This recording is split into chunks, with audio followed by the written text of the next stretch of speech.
Two rangers from the Monteverde Cloud Forest Reserve are out in search of a quetzal.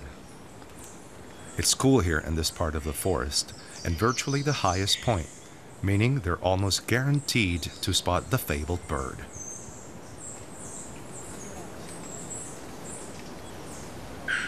And there he is.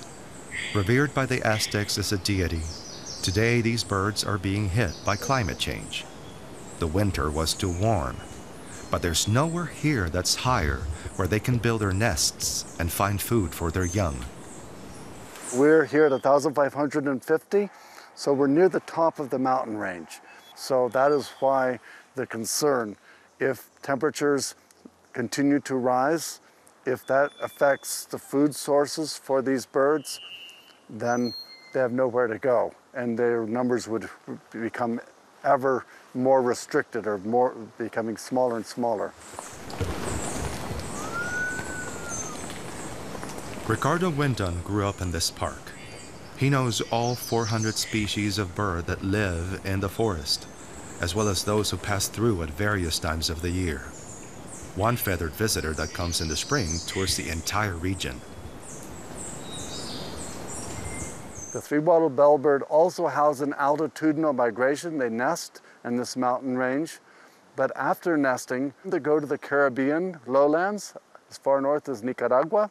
Then they come around to the Pacific lowlands around the Gulf of Nicoya, and then come back up to nest again in the Monteverde area. That is why it's a symbol for the bellbird biological corridor. Three-wattled bellbirds cover huge distances. On their journey, they always need trees where they can rest. Up here, that's no problem, but at lower altitudes, it's not so easy. The Costa Rican government is working with local experts like Shirley Murillo in an attempt to draw as many species here as possible. She explains the idea of the biological corridors. It's actually to connect that from the cloud forest that we see over there to the mangroves in the coast. So it's more than 16,000 hectares that we're trying to connect, working with private landowners actually. And that's just one of 128 connecting corridors that are to be set up across the country.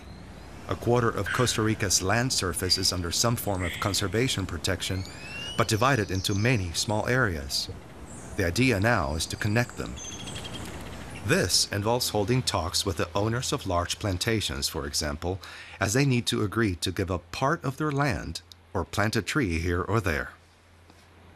Reforestation is also underway at the other end of the biological corridor on the Pacific coast and Venado Island, which has become a hotspot for ecotourism. Ana Reyes is very happy to show the visitors around the beautiful island where she lives. The project that she wants to show the group is called Paraíso Escondido, the hidden paradise. Artificial flowers line the route.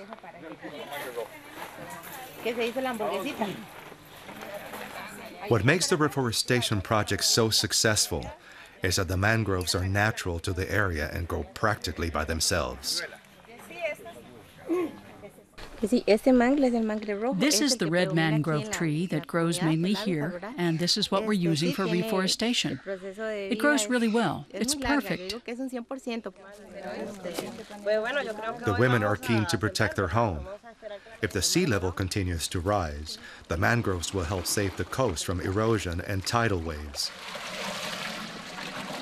The trees can grow up to 20 meters tall in just a few years.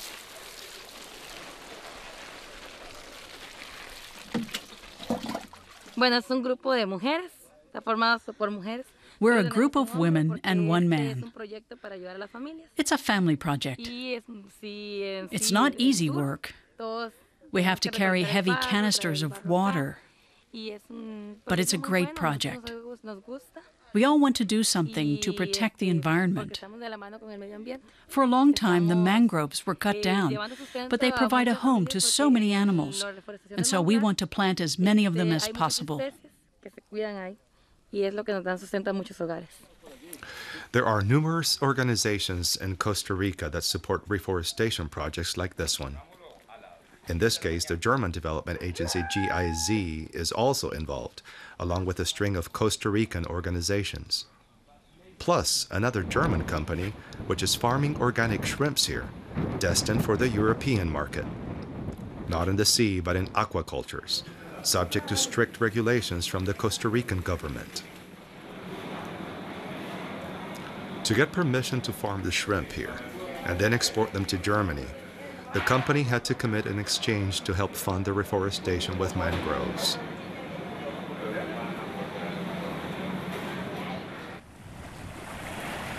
The three-wattled bellbird also stops here on the Pacific coast, but only from October onwards. Then the birds can be found in the mangroves before they later return to the cloud forest of Monteverde. Linking the conservation areas is a mammoth undertaking and a worldwide first on this scale.